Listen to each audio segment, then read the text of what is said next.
ত্রিপুরায় তখন ভরা বাম শাসন।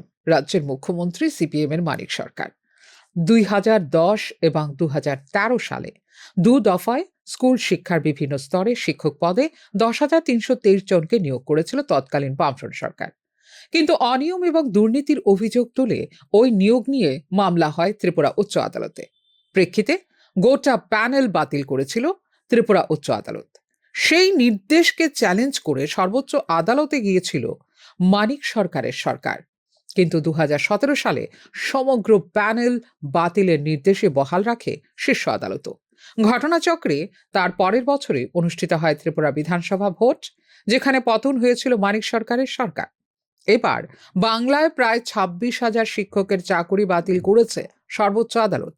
2024 সালের এপ্রিল মাসে কলকাতা হাইকোর্ট যে নির্দেশ দিয়েছিল, 1 বছর পরে কার্যত তাই বহাল রেখেছে সুপ্রিম কোর্টের প্রধান বিচারপতি সঞ্জীব খান্নার বেঞ্চ। ঘটনাচক্রে পশ্চিম বাংলায় বিধানসভা ভোটও আগামী বছর। ত্রিপুরার এই ঘটনার নিরিখে সুপ্রিম কোর্টের বৃহস্পতিবারের নির্দেশ কি তবে উদ্বেগের বিষয় তৃণমূল কংগ্রেসের জন্য? তা নিয়ে চলছে জোর জল্পনা। তবে একই সঙ্গে এই তথ্য প্রাধান্যযোগ্য যে ত্রিপুরার মোট জনসংখ্যা কম বেশি 40 লক্ষ। সেই অনুপাতে 10,323 সংখ্যাটি অনেক বেশি প্রভাব ফেলেছিল ত্রিপুরায়। এই ক্ষেত্রে বাংলার জনসংখ্যা 10 কোটিরও বেশি। এই নিরিখে 26,000 সংখ্যাটি সারা বাংলায় কতটা এবং কি রকম প্রভাব ফেলবে তার জন্য অপেক্ষা করতে হবে আরও প্রায় একটি বছর। ত্রিপুরায় বাম সরকারের পতনে 10,323 জনের চাকুরি বাতিল যেভাবে অনুঘটকের ভূমিকা নিয়েছিল, বাংলাতেও সেই একই ঘটনা ঘটবে বলে দাবি বিজেপির।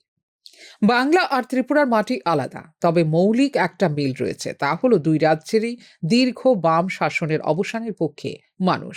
তৃণমূল যেভাবে দুর্নীতি করেছে তাতে মানুষের ক্ষোভ হিমালয় সমান জায়গায় পৌঁছেছে। চাকুরি বাতিল সহ যা যা হচ্ছে তাতে সামনের ভোটে তাদের বিদায় আসন্ন বলে তথ্য দাঁড় করিয়েছে বিজেপি। তবে ত্রিপুরা আর বাংলার বিষয়ের মধ্যে ফারাক রয়েছে বলে মনে করছে সিপিআইএম। চাকুরি দেবার ক্ষেত্রে ত্রিপুরায় ত্রুটি হয়েছিল প্রক্রিয়াগত, কিন্তু বাংলায় নিয়োগ হয়েছে টাকা পয়সার বিনিময়ে। দুটো এক বিষয় নয় বলে মনে করে সিপিআইএম। শুধু চাকুরি বাতিলের জন্য বাম সরকারের পতন হয়নি ত্রিপুরায়। দীর্ঘদিন সরকারে থাকার ফলে প্রতিষ্ঠান বিরোধিতাও কাজ করেছিল এক্ষেত্রে বলে মনে করেন রাজনৈতিক বিশ্লেষকরা। বাংলাতেও তৃণমূল যখন 2026 সালের বিধানসভা ভোটে যাবে, তখন মমতা বন্দ্যোপাধ্যায়ের সরকারের মাথায় থাকবে 15 বছরের প্রতিষ্ঠান বিরোধিতা। সেদিক থেকে প্রায় 26,000 শিক্ষকের চাকরি বাতিল কি তৃণমূলের জন্য উদ্বেগের? সেই প্রশ্ন কিন্তু চিন্তার ভাঁজ ফেলেছে মমতা বন্দ্যোপাধ্যায়ের কপালে। প্রসঙ্গত, গত বছর লোকসভা ভোটের প্রথম দফা হয়ে যাওয়ার পরে কলকাতা হাইকোর্ট 26,000 শিক্ষকের চাকরি বাতিল করেছিল। সেই নির্দেশের পরেই সুপ্রিম কোর্টে যাওয়ার সিদ্ধান্ত ঘোষণা করেছিলেন স্বয়ং মমতা বন্দ্যোপাধ্যায়।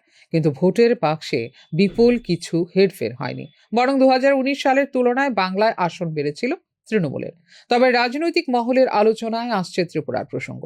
বছর ঘুরলেই যেখানে পশ্চিমবঙ্গের বিধানসভা ভোট, সেখানে 26,000 শিক্ষক ও শিক্ষক কর্মচারীরা চাকুরি বাতিলের বিষয়টিকে ক্যাশ করতে চাইবে ভারতীয় জনতা পার্টি, তা নিয়ে নিশ্চিত রাজনৈতিক বিশ্লেষকরা। ফিউরো রিপোর্ট, নিউজ নাও।